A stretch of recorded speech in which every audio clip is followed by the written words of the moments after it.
இயற்கை மனிதனின் சேமிப்பு. நம் இல்லம், அதாவது நம்ம வீடு கற்களால் கட்டப்பட்டது என்று நினச்சா அதுதான் தப்பு. உலகத்தில் மனிதனும் இயற்கையும் சேர்ந்து எப்படி சேமிக்கிறாங்கன்னு உங்களுக்கு தெரியுமா? அமைதியான இடத்துல இந்த வீடியோ கேட்க தயாராக இருங்க. நம்ம இல்லத்துக்குள்ளே நுழையும் போதே இயற்கையோட தடயங்களை காண முடியும். ஜன்னல் வழியாக வரும் சூரிய ஒளி, வாசல் வழியாக இருக்கும் செடி கொடிகள், நாம் பருகும் தண்ணீர், இவை அனைத்துமே இயற்கையோட கொடைகள். நம்ம இல்லத்துக்குள்ளே வர சூரிய ஒளி வெறும் வெளிச்சம் மட்டும் கிடையாது, அதுதான் வைட்டமின் டி. மனநிலையை மேம்படுத்துது. நம்ம வீட்டை எப்பயுமே வெதுவெதுப்பாக வச்சுருக்குது. நாம் குடிக்கிற தண்ணீர், குளிக்கிற தண்ணீர், சமைக்கிற தண்ணீர் எல்லாமே இயற்கையோட கொடை தான். தண்ணீர் இல்லைன்னா இந்த உலகமே ஸ்தம்பிச்சு போயிடும். அதுதான் வள்ளுவர் சொன்னார், நீரின்றி அமையாது உலகு.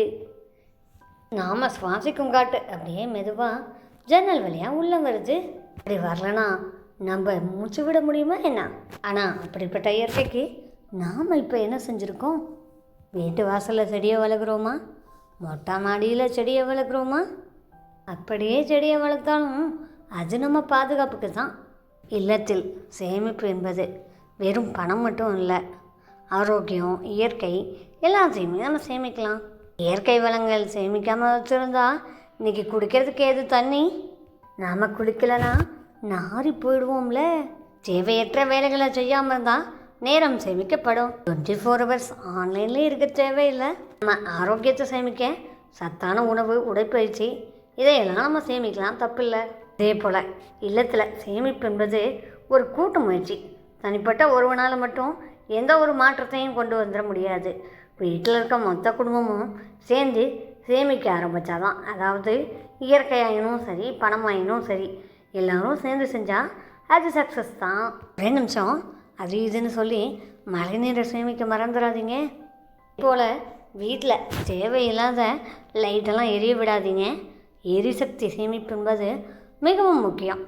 இழந்த காலையிலிருந்து உறங்கும் இரவு வரை உறங்கிக் கொண்டிருக்கும் போது கூட நமக்கு உற்சாகமாய் பாதுகாப்பாய் இருப்பது இந்த இயற்கைன்னு சொன்னால் உங்கள் யாரால் மறுக்க முடியுமா? அப்பேற்பட்ட இயற்கை சேர்த்து வச்ச வளங்களை நம்ம தேவைக்காக சுரண்டி பதுக்கி வச்சுக்க தேவையில்லை. இயற்கையை கெடுக்கும் எந்த ஒரு செயல்பாட்டையும் செய்யாமல் இருந்தாவே ரொம்ப ரொம்ப நல்லது. நம்ம தேவையில்லாமல் கொட்டுற குப்பை வீட்டையே நாசம் பண்ணுது. அப்போ வீட்டில் எப்படி சுத்தமாக வச்சுக்கலாம்? மக்கும் குப்பை, மக்காத குப்பைன்னு பிரிக்கிறோமா? மக்கும் குப்பையை தோட்டத்துக்கும், மக்காத குப்பையை மறுசுழற்சிக்கும் அனுப்புகிறோமா? தூக்கி போடு, ரோட்டில் கிடக்குதோம். நமக்கு என்ன வந்துச்சு, நம்ம வீடு சுத்தமாக இருக்குது இப்படின்னு பேச்சில் யாராவது இருக்கீங்களா? அப்படி இருந்தால் அதை இன்றைக்கே கொஞ்சம் மாற்றிக்கோங்க. வீடு சுத்தமாக இருந்தால் மட்டும் பத்தாது, நம்ம எல்லாரும் நம்ம தலைமுறை முழுக்க உயிர் வாழ்கிறதுக்கு நாடும் சுத்தமாக இருக்கணும். மறந்துடாதீங்க, சுத்தம் உங்களிடமிருந்தே இன்றே தொடங்கட்டும். சரி, நான் இன்றைக்கி கடைக்கு போகணும். மறக்காமல் கைப்பை கொண்டு போயிடலாமா? அதாவது துணிப்பை.